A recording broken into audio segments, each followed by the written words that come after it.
സംസ്ഥാനത്ത് ഏറ്റവും ശ്രദ്ധേയമായ മണ്ഡലങ്ങളിലൊന്നാണ് തൃക്കാക്കര. തൃക്കാക്കരയിലെ സിറ്റിംഗ് MLA തന്നെയാണ് ഇത്തവണയും മത്സരിക്കുന്നത്. സ്ഥാനാർത്ഥി പ്രഖ്യാപനമൊക്കെ തന്നെ വന്നു കഴിഞ്ഞിരിക്കുന്നു. അതിനു മുൻപേ തന്നെ പ്രധാനപ്പെട്ട ആളുകളെയൊക്കെ കണ്ട് തന്നെ വോട്ട് അഭ്യർത്ഥിക്കുകയും മറ്റ് നീക്കങ്ങളൊക്കെ തന്നെ നടത്തിയിരുന്നു. ഇപ്പോൾ റോഡ് ഷോ അടക്കം നടത്തിക്കൊണ്ട് തന്നെ മണ്ഡലത്തിൽ വീണ്ടും സജീവമായിരിക്കുകയാണ് ഉമാ തോമസ്.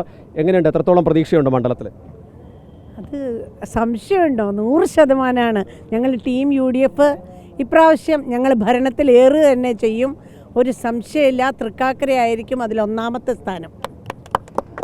രണ്ട് എതിർ സ്ഥാനാർത്ഥികൾ, ഒരിടത്ത് അഖിൽമാരാർ വരുന്നു, മറ്റൊരു സ്ഥാനാർത്ഥിയും കൂടി പുഷ്പദാസ്. അങ്ങനെ രണ്ട് പ്രധാനപ്പെട്ട സ്ഥാനാർത്ഥികൾ തന്നെയാണ്. ഒരുപക്ഷെ വാശിയേറിയ മത്സരം എല്ലാവരും പ്രതീക്ഷിക്കുകയൊക്കെ ചെയ്യുന്നുണ്ട്.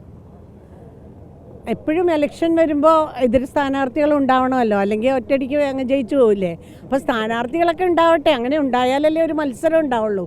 അതൊക്കെ നേരിടാനായിട്ട് നല്ല ശക്തമാണ്. UDF വളരെ ശക്തമായിട്ട് തന്നെ അതിന് എതിരെ പോരാടും.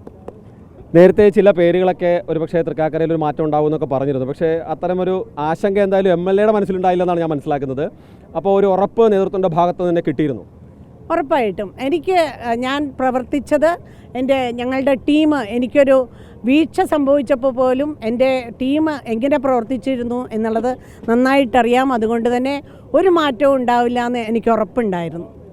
മുൻവർഷത്തെ പോലെയല്ല, ഇപ്പോൾ MLA തന്നെ പറയുന്നുണ്ട് ഭരണത്തിലേക്ക് UDF എത്തും. അപ്പോൾ മറ്റു ചില പ്രതീക്ഷകളൊക്കെ ഉണ്ടാവും സ്വാഭാവികമായിട്ടും. അതോടൊപ്പം തന്നെ ഒരുപക്ഷെ കുറേ കൂടി പരിചിതമായിട്ടുണ്ട് രാഷ്ട്രീയം. അതിൻ്റെ നേരത്തെ പിടിയുടെ ഒപ്പം നടന്ന് കണ്ടിട്ടുള്ള രാഷ്ട്രീയമല്ല, ഇപ്പോൾ നിലവിൽ തൃക്കാക്കരയിൽ നടന്ന് കണ്ടിട്ടുള്ള രാഷ്ട്രീയം. എങ്ങനെയുണ്ട് പൊതുവെ തൃക്കാക്കരയുടെ ഒരു മനസ്സിപ്പോൾ? അതെ, ഞാൻ പറഞ്ഞേ വളരെ സന്തോഷമാണ്. തൃക്കാക്കരയിലെ ടീം UDF എന്ന് ഞാൻ പറയുമ്പോൾ എല്ലാവരും ഒറ്റക്കെട്ടായി ഒരുമിച്ച് തന്നെയാണ് പോകുന്നത്.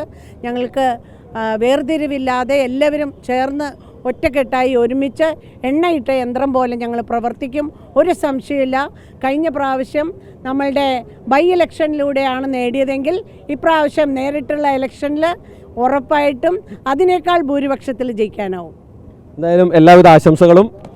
ഇതാണ് MLAക്ക് പറയാനുള്ളത്. വലിയ ആത്മവിശ്വാസത്തിലാണ്. നേരത്തെ സൂചിപ്പിച്ച പോലെ തന്നെ രണ്ടാം തവണ വീണ്ടും MLA ആകാനുള്ള ശക്തമായ പോരാട്ടത്തിൽ തന്നെയാണ് ഉമാ തോമസ് ഒരുങ്ങിയിരിക്കുന്നത്. ക്യാമറമാൻ വിപിനൊപ്പം KK പ്രശാന്ത്, അമൃത ന്യൂസ്, കൊച്ചി.